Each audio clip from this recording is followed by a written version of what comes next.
രക്ഷിതാക്കളാണ് മക്കളെ വല്ലാണ്ട് എന്താക്കുന്നത്, പ്രൊട്ടക്റ്റ് ചെയ്യുന്നത്. അത് വല്ലാത്തൊരു പാതകമാണ്.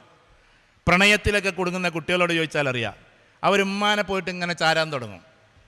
ഉമ്മാർ പറയും മോനെ ചെയ്യന് നിൽക്കണ്ടട്ടോ, മോളെ ചെയ്യന് നിൽക്കണ്ടട്ടോ എന്നറിയും. ഈ ഉമ്മ ബേജാറാകുന്ന എന്തുകൊണ്ടാണെന്നറിയോ? വാപ്പറിഞ്ഞ വെട്ടൊന്ന് രണ്ട് കഷ്ടം എന്നുള്ളതുകൊണ്ടാണ്. ഈ വാപ്പമാരെ ഇത്ര കാട്ടാസാവും ചെയ്യരുത്. വാപ്പമാരെപ്പോഴും അപ്രോച്ചബിളും അവൈലബിളും ആയിരിക്കണം. അവൈലബിൾ അല്ലെങ്കിൽ പോലും അപ്രോച്ചബിൾ ആയിരിക്കണം. അതായത് സമീപിക്കാൻ പറ്റണം വാപ്പാനെ. വാപ്പ ഇങ്ങനെ റൂമിലിരുന്നിട്ട് ഇങ്ങനെ മൊബൈൽ നോക്കിക്കൊണ്ടിരിക്കുക, മക്കൾക്ക് അങ്ങോട്ട് പോകാനും പാടില്ല, മക്കൾക്ക് അങ്ങോട്ട് പ്രവേശിക്കാനും പാടില്ല. അങ്ങനത്തെ വാപ്പാരെ കിട്ടിയിട്ട് കാര്യമില്ല. കുട്ടികൾക്ക് നല്ല രീതിയിൽ പോയിട്ടൊരു സുഹൃത്തിനെ പോലെ വാപ്പയോട് കാര്യങ്ങൾ പറയാൻ പറ്റണം. ഇപ്പോൾ ഒരു മോൾക്ക് പ്രണയമുണ്ടോ? പ്രണയമുണ്ടെങ്കിൽ വാപ്പാനോട് പോയിട്ട് പറയാൻ പറ്റണം. എങ്ങനെ പറയണം? ഇങ്ങനെ പറയരുത്, അപ്പോൾ എനിക്കൊരു പ്രണയമുണ്ട്, എനിക്ക് കെട്ടിച്ചെന്നാലേ പറ്റുള്ളൂ, അല്ലെങ്കിൽ ഞാൻ ഞരമ്പ് മുറിക്കും, അങ്ങനെയല്ല പറയേണ്ടത്. ഉപ്പനോട് പോയിട്ട് പറയാം, ഉപ്പക്ക് നിങ്ങളെ വലിയ സ്നേഹമാണ്. ഉമ്മ കേട്ടാൽ ചിലപ്പോൾ ആകെ തരിച്ചു നിൽക്കും. കാരണം എന്താ മോളി പറഞ്ഞതെന്നുള്ളതാണ്. വാപ്പമാർ ഈ പക്വത കാണിക്കണം. ഞാൻ രണ്ടാളും രണ്ടാക്കല്ല. കാരണം ഉമ്മമാരെന്ന് പറഞ്ഞാൽ സ്നേഹിക്കാൻ മാത്രം അറിയാവുന്ന പാവങ്ങളാണ്. വാപ്പമാർ എന്ന് പറഞ്ഞിട്ടുണ്ടെങ്കിൽ കുറച്ച് കണക്കുകൾ കൂട്ടുന്ന തന്ത്രജ്ഞരാണ്. അതുകൊണ്ട് ഞാൻ എൻ്റെ ഡിഗ്നിറ്റിയെ കുറക്കുകയാണ് വാപ്പ എന്നുള്ളത്, നിങ്ങളുടെ ഡിഗ്നിറ്റിയെ കൂട്ടുകയാണ്. എന്നിട്ടെങ്കിലും ആ കണക്കുകൾ കൂട്ടിയിട്ട്, കണക്ക് കൂട്ടുക എന്ന് പറഞ്ഞാൽ അവന് സ്വത്തുണ്ടോ ഭൂമിയുണ്ടോ അതൊന്നുമല്ല. പകരം ആ വാപ്പ കേൾക്കണം. മോള് വന്നിട്ട് പറയാണ്, വാപ്പ എനിക്കിങ്ങനെ ഒരു ചെറുതായിട്ട് മനസ്സിൻ്റെ ഉള്ളിൽ എന്തോ ആ കുട്ടിയോടൊരു തോന്നലുണ്ട്, ഞാനെന്താ ചെയ്യുക ഉപ്പച്ചി പറയും. എണീറ്റിട്ട് ഒന്നങ്ങോട്ട് കൊടുക്കാൻ പാടില്ല. അത് കേൾക്കണം, മനസ്സിലാക്കണം. അല്ലെങ്കിൽ പിന്നെ കോളേജിലേക്ക് കുട്ടികളെ വിടാൻ പാടില്ല. കോളേജിലേക്ക് കുട്ടികളെ വിട്ടുകഴിഞ്ഞാൽ, ഞാൻ വരി മാത്രം എടുത്തിട്ട് യൂട്യൂബിൽ വരരുത് കേട്ടോ. കോളേജിലേക്ക് വിട്ടുകഴിഞ്ഞാൽ ആൺകുട്ടികളും പെൺകുട്ടികളുമാണോ ജന്മന അവർക്കൊരു ആകർഷണത്വം അതിൻ്റെ ഉള്ളിൽ കൊടുത്തിട്ടുണ്ട്. ഞാൻ പറഞ്ഞ മനസ്സിലായോ? ജന്മന ഉണ്ട്, അത് നമ്മൾ നിശ്ചയിച്ചിട്ട് കാര്യമൊന്നുമില്ല. ഇല്ലെങ്കിൽ ആ കുട്ടിക്ക് എന്തോ ഒരു കുഴപ്പമുണ്ട്. കാരണം ഒരു മനുഷ്യന് തോന്നുന്ന സ്നേഹങ്ങൾ മൂന്ന് രീതിയിലാണ് ടോട്ടലി സ്നേഹങ്ങൾ. അത് 4ആയിട്ടും വ്യാഖ്യാനിക്കുന്നുണ്ട്. 3 ഇവിടെ പറയാം.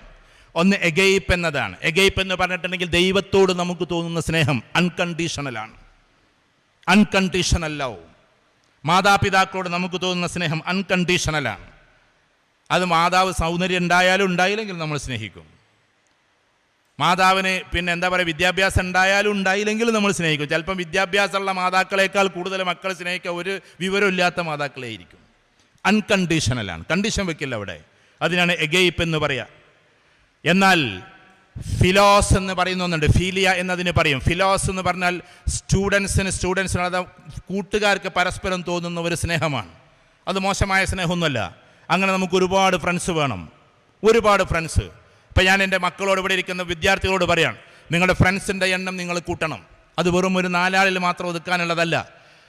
ഇതിപ്പോൾ തൃശ്ശൂർ ജില്ലയാണെങ്കിൽ, ഈ തൃശ്ശൂർ, ഞാൻ ഗുരുവായൂരിലാണ് ഇപ്പോൾ നിൽക്കുന്നത്. അപ്പോൾ തൃശ്ശൂർ ജില്ലക്കാർ, ഈ തൃശ്ശൂർ ജില്ലയിൽ മാത്രം പോരാ ഫ്രണ്ട്സ്, നിങ്ങൾക്ക് മറ്റ് ജില്ലകളിലും ഫ്രണ്ട്സ് ഉണ്ടാകണം.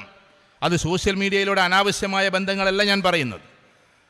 ഇപ്പോൾ ഇവിടെ സോഷ്യൽ ലീഡേഴ്സായിട്ടുള്ള ആൾക്കാർ, പ്രഭാഷകരായിട്ടുള്ള ആൾക്കാർ, നിങ്ങൾ ആരെയും എടുത്തു നോക്ക്, അവർക്ക് എല്ലാ ജില്ലയിലും ഫ്രണ്ട്സ് ഉണ്ടാവും. കുറച്ചും കൂടി റേഞ്ച് കൂടിയ ആൾക്കാരാണെങ്കിൽ എല്ലാ സംസ്ഥാനത്തിലും ഫ്രണ്ട്സ് ഉണ്ടാവും. കുറച്ചും കൂടി റേഞ്ച് കൂടിയ ആളാണെങ്കിൽ എല്ലാ രാജ്യങ്ങളിലും എന്തുണ്ടാവും, ഒട്ടുമിക്ക രാജ്യങ്ങളിലും അവർക്ക് ഫ്രണ്ട്സ് ഉണ്ടാവും. അപ്പോൾ ഫ്രണ്ട്സ് ഒരു മോശമായ കാര്യമൊന്നുമല്ല, ഫ്രണ്ട്സ് നല്ലതാണ്. നമ്മളെ റേഞ്ചിനനുസരിച്ച് ഫ്രണ്ട്സ് കൂടിക്കൊണ്ടേയിരിക്കണം, ഫ്രണ്ട്സിനെ കുറക്കരുത്. അതേപോലെ തന്നെ കല്യാണം കഴിച്ചാൽ എല്ലാ ഫ്രണ്ട്സിനെയും കട്ട് ചെയ്ത് കളയും ചെയ്യരുത്. അങ്ങനെയുണ്ടൊരു പരിപാടി നമുക്ക്. കല്യാണം കഴിഞ്ഞാൽ പിന്നെ ഫ്രണ്ട്സ് ഒന്നും പാടില്ല എന്നത് ആര് പറഞ്ഞു? അത് എല്ലാവരും ഉണ്ടായിക്കോട്ടെ, പക്ഷെ മാന്യമായിട്ടായിരിക്കണം.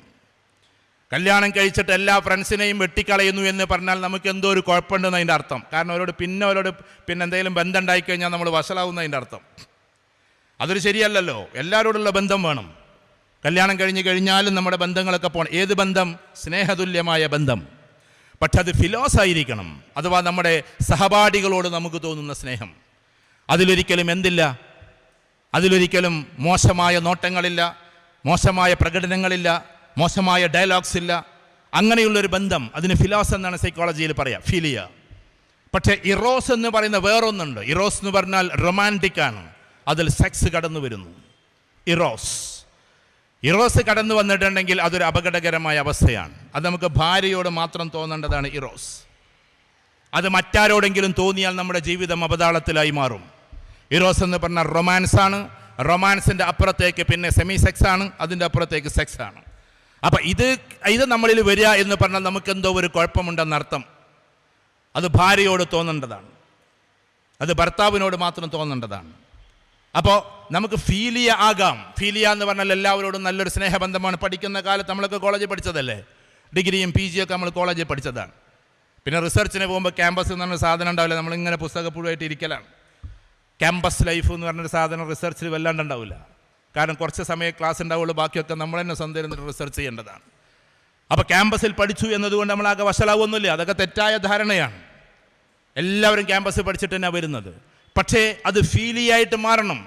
ആ ഫീലിയ പിന്നെ എന്തായി മാറരുത്? ഇറോസായി മാറരുത്. ഇറോസ് എന്ന് പറഞ്ഞിട്ടുണ്ടെങ്കിൽ ഒരു കുട്ടിയെ, ഉദാഹരണത്തിന് ഒരു പെൺകുട്ടിയെ ഇങ്ങനെ പോകുന്ന സമയത്ത് അറിയാണ്ട് നമ്മുടെ തലയൊന്ന് തിരിഞ്ഞു നോക്കുന്നുണ്ടെങ്കിൽ നമുക്കൊരു ഇറോസിൻ്റെ സ്വഭാവമുണ്ട് എന്നാണ് അർത്ഥം. അത് മനുഷ്യന്മാർക്ക് ഉണ്ടാവും, അതിനൊന്നും ഇല്ലാതെ വെക്കാൻ നമ്മൾ മാലാഖമാരൊന്നുമല്ല. പക്ഷേ ഇറോസ് എന്ന് പറയുന്ന സാധനം നമുക്കുണ്ടാകരുത്. ഞാൻ പെൺകുട്ടികളുടെ പ്രത്യേകിച്ച് പറഞ്ഞത്, നിങ്ങൾ ക്യാമ്പസിൽ പഠിക്കുമ്പോൾ നിങ്ങളുടെ സഹപാഠികളായ കുട്ടികളൊക്കെയും ഫീലിയയിലാണ് നിൽക്കേണ്ടത്, അല്ലാതെ ഒരിക്കലും അത് ഇറോസിലേക്ക് മാറാൻ പാടില്ല. ഇറോസിലേക്ക് മാറിയാൽ പിന്നീട് അവരോടൊരു വൈകാരിക ചിന്തയാണ് നമുക്കുണ്ടാവുക. അപ്പം നമുക്ക് ആ വൈകാരിക ചിന്ത കടന്നു വന്നാൽ, ഫീലിയ കടന്നു വന്നാൽ മാതാപിതാക്കൾ ഒരിക്കലും വെറുക്കാനുള്ള ഒരു സ്കോപ്പും ഇല്ല. കാരണം നമ്മളെ ഫ്രണ്ട്സാണ് അവർ. ചിലപ്പോൾ സണ്ട കൂടും, എൻ്റെ ഫ്രണ്ട്സിനൊന്ന് വിളിക്കണം കേട്ടോ വീട്ടിലേക്ക്, നല്ല ബിരിയാണി കൊടുക്കണം. അപ്പോൾ ഉമ്മ പറയുകയാണ് അതിനൊന്നും ഇവിടെ പറ്റൂല, ഇവിടെ ബിരിയാണി വെച്ച് കൊടുക്കലല്ല പരിപാടി എന്ന് പറഞ്ഞാൽ ചിലപ്പോൾ ഒരു ദേഷ്യം വരാൻ സാധ്യതയുണ്ട്. കാരണം ഫ്രണ്ട്സിന് അത്രമാത്രം ഇഷ്ടം ഉണ്ടാവും നമുക്ക്. നേരെ മറിച്ചിട്ട് ഇറോസ് എന്ന് പറയുന്നത് കയറിയാൽ അതിനോരോ സ്റ്റേജസ് ഉണ്ട്. ആ ഇറോസിൻ്റെ സ്റ്റേജസ് ഉണ്ട്. അതിൻ്റെ ലാസ്റ്റ് സ്റ്റേജിലേക്കൊക്കെ കയറുമ്പോഴാണ് മാതാപിതാക്കളെ പോലും ഒഴിവാക്കിക്കൊണ്ട് അവരുടെ കൂടെ ജമ്പ് ചെയ്ത് പോകുന്നത്. പക്ഷേ അതൊരു കെമിസ്ട്രിയാണ്. ആ കെമിസ്ട്രി എന്ന് പറയുന്നത് ലഹരിയാണ്. ആ കെമിസ്ട്രി അവസാനിച്ച് കഴിഞ്ഞാൽ പിന്നെ ഒരിക്കലും എന്താകില്ല, അവർ അവിടെ തന്നെ നിൽക്കണമെന്നില്ല. അതുകൊണ്ടാണ് ചാടിപ്പോയ എത്രയോ ആളുകൾ, ഏകദേശം 90% ആളുകളും വീട്ടിലേക്ക് തന്നെ മടങ്ങിക്കൊണ്ടിരിക്കുന്നത്, മടങ്ങാൻ വീട്ടുകാർ അനുവദിക്കാതിരിക്കുന്നത്.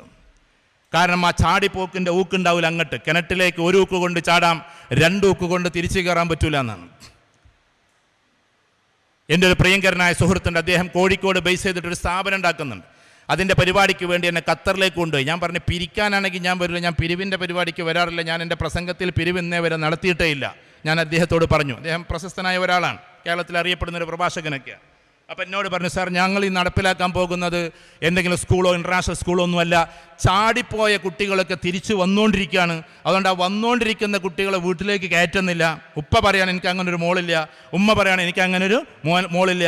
കുട്ടികൾ സ്വന്തം ജനിപ്പിച്ച മക്കൾ വരെ പറയാണ് എന്ത്, ഞങ്ങൾക്ക് അങ്ങനെ ഒരു ഉമ്മയില്ല. ആങ്ങളമാർ പറയാം എനിക്ക് അങ്ങനെ ഒരു പെങ്ങളില്ല. പിന്നെ ഈ കുട്ടി എവിടേക്ക് പോകും? പിന്നെ എന്നേക്കും മോശമായി പോകുന്നതിനും പകരം അവരൊന്ന് മാറ്റിപ്പാർപ്പിച്ച് നന്നാക്കിയെടുക്കുക എന്ന സ്ഥാപനമാണ് ഞങ്ങൾ തുടങ്ങുന്നത് എന്ന് അദ്ദേഹം പറയുകയുണ്ടായി. അപ്പോൾ പറഞ്ഞു നോക്കുമ്പോൾ കേരളത്തിലെ വളരെ പ്രമാദമായ ചാടിപ്പോക്കുകാരൊക്കെ തിരിച്ചു വന്നുകൊണ്ടിരിക്കുകയാണ്. പേരെടുത്ത് ഞാൻ ആരെയും വഷളാക്കുന്നില്ല. എല്ലാ പ്രമാദമായ ചാടിപ്പോക്കുകാരും, പ്രസിദ്ധമായ കുറേ ചാടിപ്പോക്ക് ഉണ്ടായിട്ടുണ്ടല്ലോ, അവരൊക്കെ തിരിച്ചു വന്നുകൊണ്ടിരിക്കുകയാണ്. അപ്പോൾ ഇതിൻ്റെ അർത്ഥം എന്താ? It's absolute chemistry. ഒരു രസതന്ത്രമായിരുന്നു വർക്ക് ചെയ്തത്. ആ രസതന്ത്രം ഇല്ലാതെയാകുമ്പോൾ അവർക്ക് റിയൽ ലൈഫിലേക്ക് വരണമെന്ന് തോന്നും.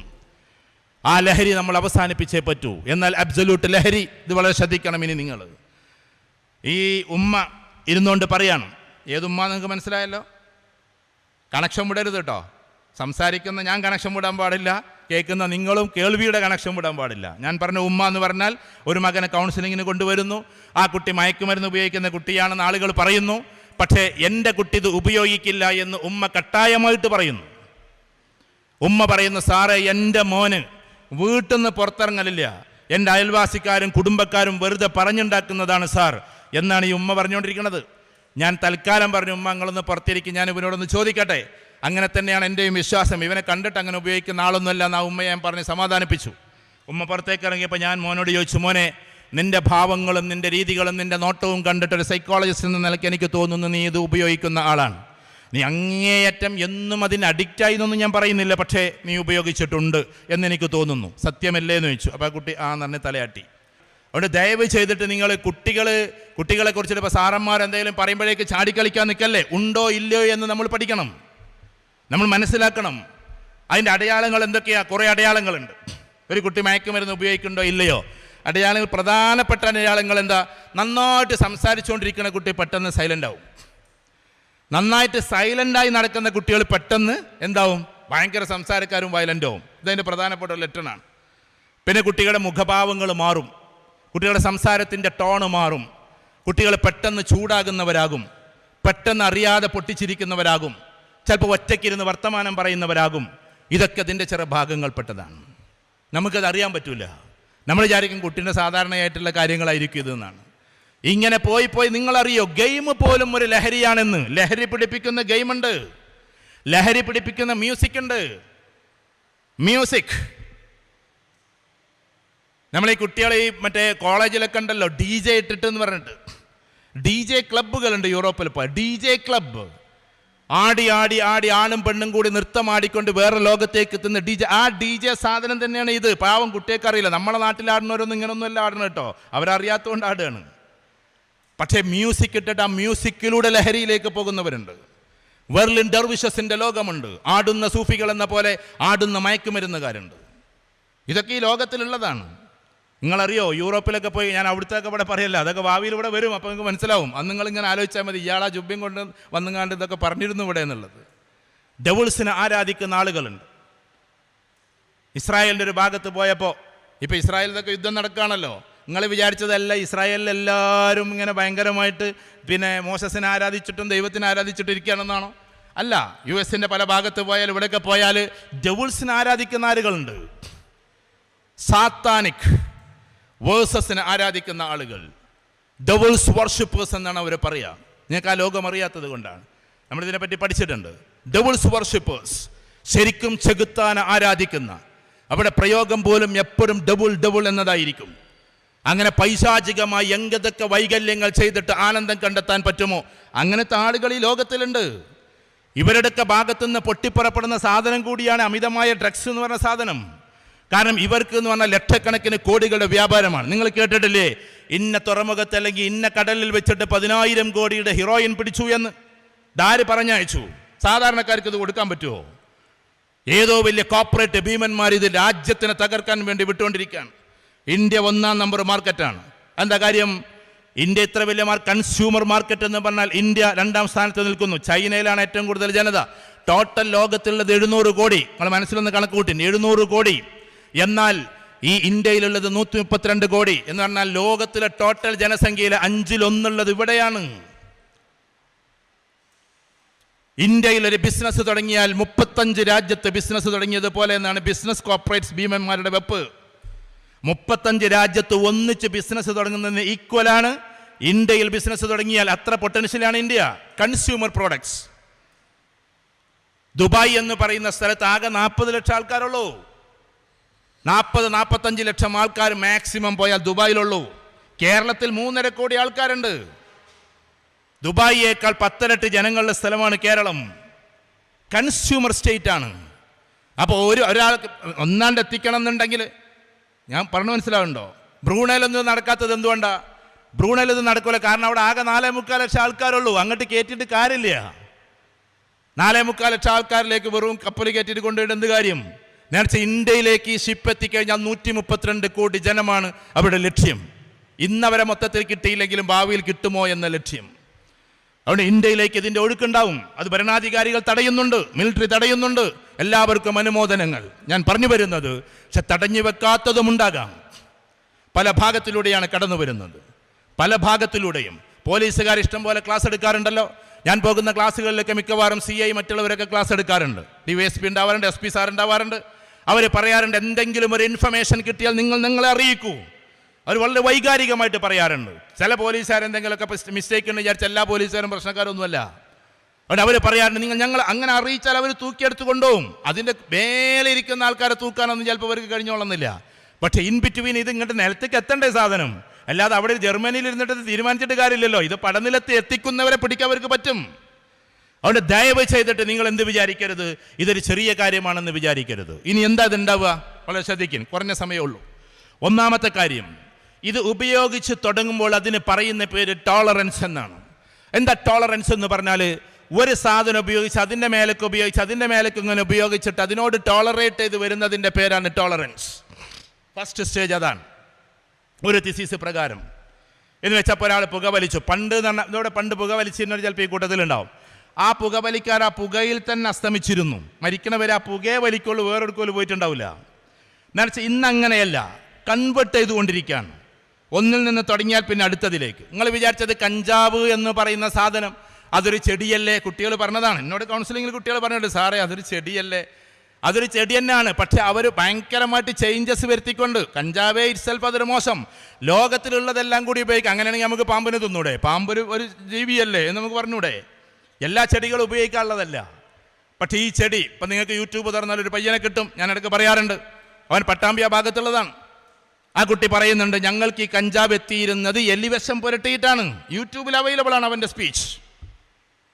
എലിവിഷം പുരട്ടിയിട്ട്, കാരണം എലിവിഷം പുരട്ടിയിട്ട് ഈ സാധനം ഉപയോഗിക്കാതെ ഭയങ്കര ഹെവി ഡോസ് എന്ന് അവൻ പറയുന്നു. ഞാനത് ഉപയോഗിച്ചിരുന്നു, ആകെ തകർന്നതാണ്, എൻ്റെ വാപ്പയുടെ നേരെ കഠാര കൊണ്ട് ഞാൻ ചെന്നതാണ്. എന്നിട്ട് ആ കുട്ടി അത് പറഞ്ഞിട്ട് കരയുന്നുണ്ട്, ഇന്ന് ഇത് കേൾക്കാൻ എൻ്റെ വാപ്പയിൽ ഇപ്പം ഞാൻ നന്നായി, ഇതൊക്കെ നിർത്തി, പക്ഷെ എൻ്റെ വാപ്പയില്ലല്ലോ എന്ന് പറഞ്ഞിട്ട് ആ കുട്ടി കരയുന്നുണ്ട്. യൂട്യൂബിൽ അവൈലബിൾ അവൻ്റെ സ്പീച്ച്.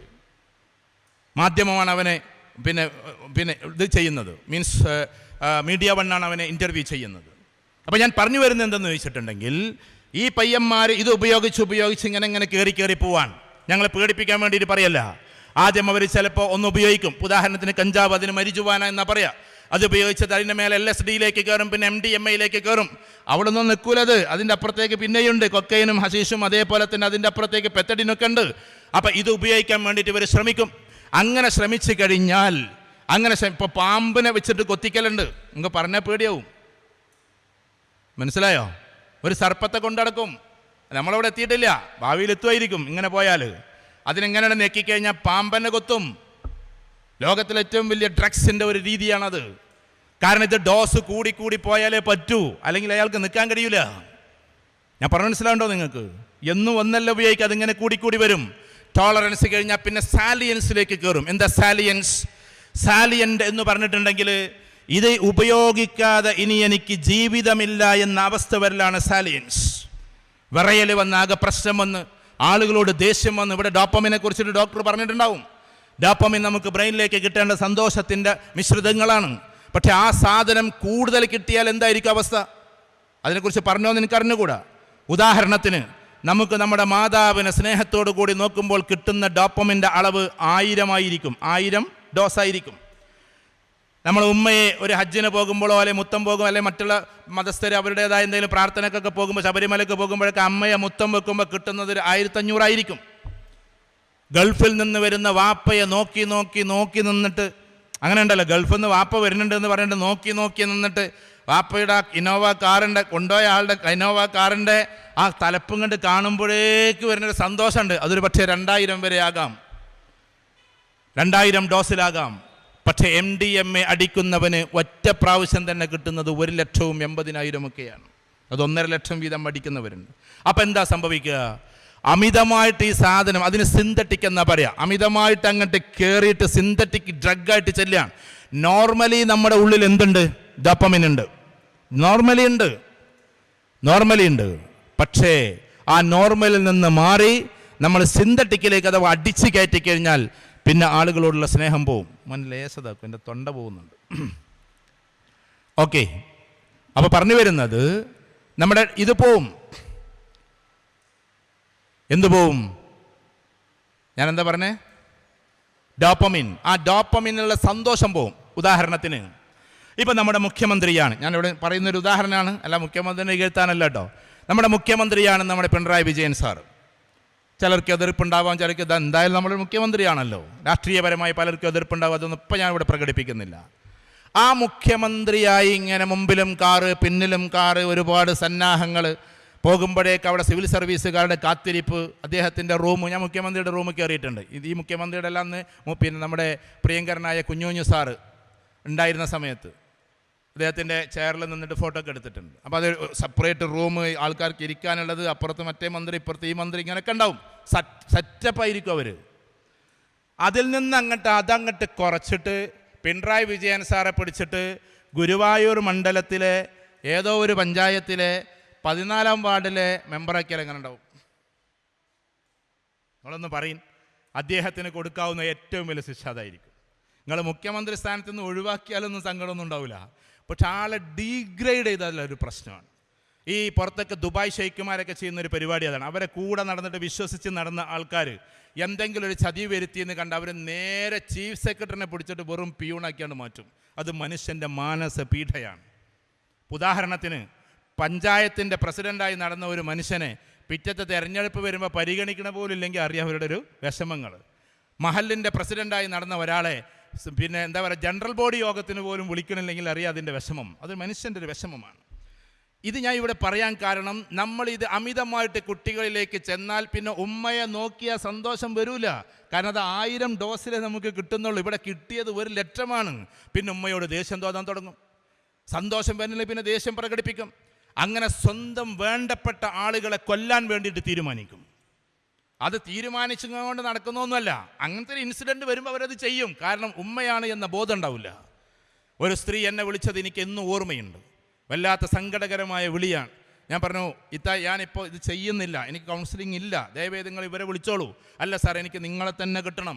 ഞാൻ പറഞ്ഞു, നിങ്ങളിങ്ങനെ വാശി പിടിക്കല്ലേ, എനിക്കൊന്ന് അപ്പോൾ നമുക്ക് ദേഷ്യം വരുമല്ലോ. കുറേ പറഞ്ഞിട്ട് ഇവർ മനസ്സിലാകുന്നില്ല. നിങ്ങൾക്ക് കൗൺസിലിംഗ് അല്ലേ വേണ്ടത്, അതിന് 5-6 പേര് നമ്മളെടുത്തുണ്ട്, നിങ്ങൾ അവരെ പോയി കണ്ടോളൂ എന്ന് പറഞ്ഞപ്പോൾ ഈ സ്ത്രീ അങ്ങോട്ട് കരഞ്ഞു. ഞാൻ ചോദിച്ചു, നിങ്ങൾ എന്തിനാ കരയണമെന്ന് ചോദിച്ചു. അപ്പോൾ പറഞ്ഞു, സാർ എൻ്റെ മോന് +2കാരനാണ്, എൻ്റെ മോന് ഇപ്പോൾ മയക്കുമരുന്ന് ഉപയോഗിക്കുന്നുണ്ട്. ഞാൻ പറഞ്ഞു, ആയിക്കോട്ടെ, അതിന് ഡി അഡിക്ഷൻ സെൻ്ററുകളുണ്ട്, കൗൺസിലിംഗ് ഉണ്ട്, തെറാപ്പി ഉണ്ട്, അങ്ങനത്തെ ആൾക്കാരെ പേരാണ് ഞാൻ പറയുന്നത്. അതല്ല സാർ എന്ന് പറഞ്ഞിട്ട് ഈ സ്ത്രീ പിന്നെ പറയുന്നില്ല, കുറേ കരയാണ്. അപ്പോൾ എനിക്കൊരു സമയം കൊടുക്കാമെന്ന് വിചാരിച്ചു. ഞാൻ പറഞ്ഞു, എന്താ പറയൂ. അപ്പോൾ ആ സ്ത്രീ എന്നോട് പറഞ്ഞത്, സാർ എൻ്റെ പ്രശ്നം എന്താണെന്ന് ചോദിച്ചാൽ മകൻ മയക്കുമരുന്ന് അടിക്കുന്നു എന്നതിനേക്കാൾ വലിയ വിഷയം, കിടന്നുറങ്ങുമ്പോൾ ഞാനും എൻ്റെ മകനും മാത്രമേ വീട്ടിലുള്ളൂ. അവൻ അപ്പുറത്തെ റൂമിലാണ്, ഞാൻ ഇപ്പുറത്തെ റൂമിലാണ്. ഇവൻ ഈ മയക്കുമരുന്ന് അകത്തേക്ക് ചെന്നാൽ ഇപ്പുറത്ത് പിന്നെ ഞാനാ കിടക്കുന്നത് എന്നൊരു ബോധം പോലും അവനില്ല. ഇത് ഉമ്മയല്ല എന്ന വിചാരത്തിൽ അവൻ വാതിൽ വന്ന് കൊട്ടുകയാണ്. ഇങ്ങനത്തെ മയക്കുമരുന്നുകളുണ്ട്.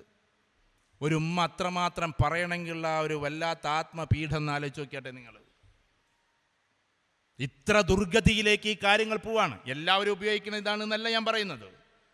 അപ്പോൾ അത് സാലിയൻസാണ് എന്ന് വെച്ചിട്ടുണ്ടെങ്കിൽ ഇത് ഉപയോഗിക്കാതെ എനിക്ക് നിവൃത്തിയില്ല എന്ന അവസ്ഥ. അത് കഴിഞ്ഞാൽ പിന്നീട് വിഡ്രോവൽ സിൻഡ്രമാണ്.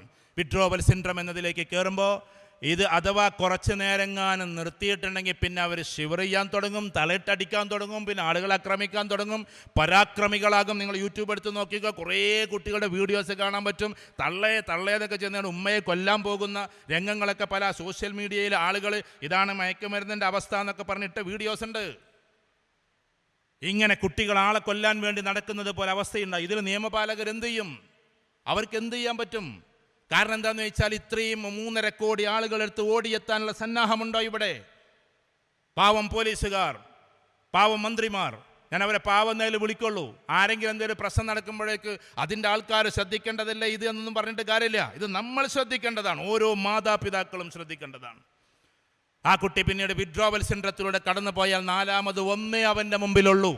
അതിൻ്റെ പേരാണ് എന്ത് സൂയിസൈഡ് അറ്റംപ്റ്റ്. പിന്നെ ആത്മഹത്യയിലേക്ക് പോകും. നിങ്ങൾ ഈ പറയുന്ന MDMA കുറിച്ചിട്ട് ഇന്ന് ഡീപ്പായിട്ട് പഠിച്ചു നോക്ക്. MDMA ഒരു ട്രീറ്റ്മെൻറ്റും കൂടാതെ ഇത്ര കാലം ഇത്ര ഡോസിൽ ഉപയോഗിച്ചാൽ ആൾക്ക് പിന്നെ ആത്മഹത്യ ചെയ്യാതിരിക്കാൻ കഴിയില്ല എന്നതിൻ്റെ റിസർച്ച് പറയുന്നുണ്ട്. ഇത്രമാത്രം അപകടകാരിയാണ് ഈ സാധനം.